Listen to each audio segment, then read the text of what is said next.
looks like on the main stream, I'm just looking on the TV at the side, they're doing CRB and Galaxies on the Magic stream. And we have Gratitude, also known as Kit, and Candle, which Candle is maybe not #1 on the PR, but Candle is the #1, ranked 71, I believe, in the world, which extremely impressive. Yeah. See, I am on the ranking panel, or I help to like coordinate the ranking panel, and there are like a few players in the scene, especially like in Wisconsin, where it's just like if they show up like a little bit more at these like 2 events, they can very easily just like claim a #1 spot. Yeah. And Candle is one of those players. Yeah. And there's a reason it's like why you see on shoe stats like our like second highest player is like somewhere around like 500, 600. I think Candle is at 1.7. Yeah, I think they just hit 2,000 actually, Yeah. which is insane. But we're going into game 1. I cannot imagine this is a very fun matchup for Ken. Yeah. Any brawler character probably doesn't really like Olimar, but we talked about it on the Skyward Hero set. Ken is a oppressive character, which like this could just be jab Shoryu kill percent. Yeah, this could like. Here's the thing. Yeah, like Ken is going to explode Olimar in this case, especially if you get a little read like that. Look at that. Yeah. 75%, and you're a light character with Olimar. I think a top 10 lightest character, but I mean he's got the strongest smash attacks ever with up smash with purple Pikmin, of course. But this is another interesting thing is that when Olimar's Pikmin latches onto you, it can latch to like a few different positions on your body, and some of the hits they would use to get off of you, some of them can hit these like some Pikmin in some parts, but not other parts. And we saw Pikmin latching onto Ken's head. I don't know if there's a way to actually get the Pikmin off of you. Yeah, probably not. I mean, up air might be your best bet, but I'm not actually sure that actually works. You see, now Kit is at like this high percent where he wants to get chip damage while these Pikmin are on him. He knows that these Pikmin are going to do damage regardless, and if he can build up the damage while the Pikmin are, make it even while Olimar isn't interacting with you, it might just turn out in his favor. But right now he's down almost a full stock.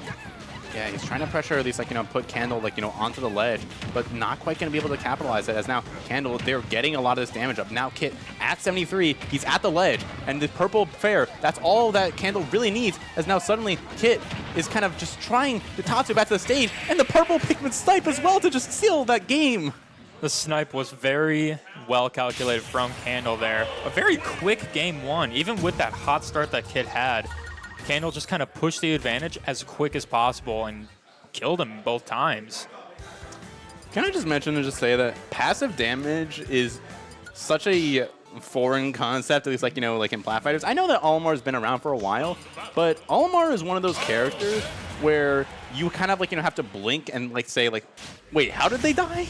How did they get to this high percent? What happened? Because at almost any point in this game, you will be taking damage from Olimar, no matter if he's across the stage from you or right in your face. Like right now, yeah, it's like 63. Yeah, he hit you twice, by the way. Yeah, that was like like a in any other character that would be like a standard bread and butter. Oh yeah, I got my like Palu down throw into forward air, and I'm like, wait, what do you mean right now? Kid is at 80%. Oh my god, wait, it's still climbing. He's at 90%. What's going on? And I think Candle has hit maybe 3 times. Yeah, but right now, but this is what I'm saying. The percents are still the same, just about. Kit, that's what I was saying. If you run in and build up your percents while the Pikmin are building up your percent, you keep the pace even. Yeah. And like, Kit's like, getting the percent even. He's been able to like, get these kills, these like, with the Shoryus. We've seen it already. It's just a question of like, Candle is just not letting Kit get any sort of. It seems like kill percent, as you mentioned in the Skyward Heroes set, Shoryu is one of Ken's only like real good kill moves. You have like up smash here and there, all the forward smash as well, and then like back air. But positioning for all those 3 other moves is very tough. Like you see Kit's trying to back air off the platform there. That's probably the easiest way to back air with an FPC. Yeah. It's probably the easiest way, but now he still needs to get like Candle up to that percent in the first place. That back air might be able to kill like Candle at like 80% on the ledge, but you still got to get that damage. You still got to get those initial resets. You have to get that linking nair, just like that with the down tilts. And now suddenly Candle has the lineup. They have 2 purples and the 2 purples. They're just getting the stock. And you can see something that people don't know about Olimar. That flower on that purple Pikmin's head, that purple Pikmin now does more damage. They do even more damage now? Oh, yeah. They do more. I don't know the exact multiplier, but if there's a flower on a Pikmin's head, they do more damage. I only learned about that like a year ago, and some people still don't know about it. He's at 91% Rift Flip. He's dead, Rift Flip. He's dead. I'm still in shock. Hold on. Wait. What happened? The game's over. That was game 2. See, now, I had one conversation about flowers on Pikmin's head, and the game was over. I feel like Olimar is such an interesting character to me. You do, like, deep dives into every single character, and then you realize, like, all the little intricacies. Like, Candle was able to get the 2-frame because they used the yellow Pikmin, which has the longest, like, hitboxes that would be able to linger out for the most. So it was more likely to get the 2-frame in that case. But I'm just thinking, like, Candle's processing this all and, like, juggling the Pikmin in that case. In, like, a second. Yeah. I kind of like it, or I like allude to, like, playing with Olimar to where Olimar tells you how to play Olimar. And that depending on the Pikmin order, that determines, like, oh, do I go, like, for a grab? Do I go, like, for a Pikmin toss? Being able to control that, like how Candle has mastery over this character, is just so impressive to be able to do, and so terrifying as well. We see Candle going for that down smash from that worked in the second game, but now Kit's on the advantage. If that up air hit, that might have spelled trouble for Candle. Yeah, probably wanted to at least, like, get a show you off of that, but that second up air on the platform wasn't quite going to be linking, as now suddenly Candle is off stage, and as you were talking about, Kit is looking for these back airs. When Kit has Candle on the ledge like that, that's like, like your safe option that's going to do it. You don't want to try and go for those Randy Shoryus, but Candle can just throw out those Randy F smashes all they want. All day, every day. We see Kit going for a little bit of an overextension on that back air, but didn't quite get punished for it. Ooh, Candle going for that big damage. The double Pikmin. They love doing that on the shield breaks, but it also works on not shields, and it just does double the damage. Exactly. Good point as well. As now, Candle wanting to get back to stage, as now that big white Pikmin that's been building up so much damage for Candle in this set is now dead. And now Kit, you can see he's being a little more liberal. He's trying to jump in with a little bit of these nairs and get that initial combo. But now the white Pikmin is back. It's on Kit's head. That's so much damage. What does he do? He's at 114. Oh, dear. Back air not quite going to kill, but we might see some purple Pikmin snipes. Ooh, going off stage for the forward air and barely missing. Yeah, that back air might return the space spike, but the blue Pikmin actually, if that was literally any other Pikmin in the lineup, that would have spelled the end of his stock. Oh, and that's a blue Pikmin up there. That would have killed 30% ago. Yeah, but I guess that's why you have the blue Pikmin. Yep. When I see a blue Pikmin, I think there's a throw coming. It's kind of happened. That's like how it goes back to where Olimar tells you how to play Olimar. Basically, yeah. Right now, Kit down on the back foot by just about a full stock, but we've already seen him get so many good advantages in this set. Yeah, there's been so many good advantages, and a lot of, like, whistle things, which I've seen Candle do so much to try and, like, get themselves out of some really sticky situations. The whistle armor hasn't really been coming in to clutch that much, at least in this game. Yeah, that's actually a good point. I haven't really seen the whistle coming out very much. Kit just going for a raw Shoryu there. That would have caught Candle's DI most likely. Right now, they're just kind of... See, now they have the lead, and this is where they just kind of want to sit back. And there we go. Yeah, there it is. Is Candle listening to me? I don't see headphones on Candle. Down tilt's not quite going to hit as these up smashes from Purple, from Candle, might have spelled the end of Kit's stock. Not quite going to be able to get there just yet, but now this is like, I'm sensing something. Yup. Oh, he didn't do the strong. Yeah, it was only the light hit of the Shoryu. Even medium Shoryu potentially would have taken the stop, but now that really big bear.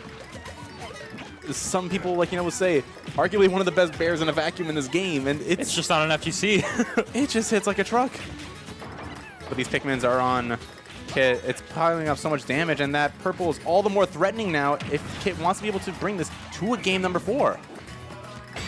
Ooh, that up air. Probably about the max horizontal range you could have seen on an up air from Olimar. But that's Candle going to take it over Kit 3-0. Yeah. That's a very quick but very competitive 3-0. I think it was last talk all 3 games.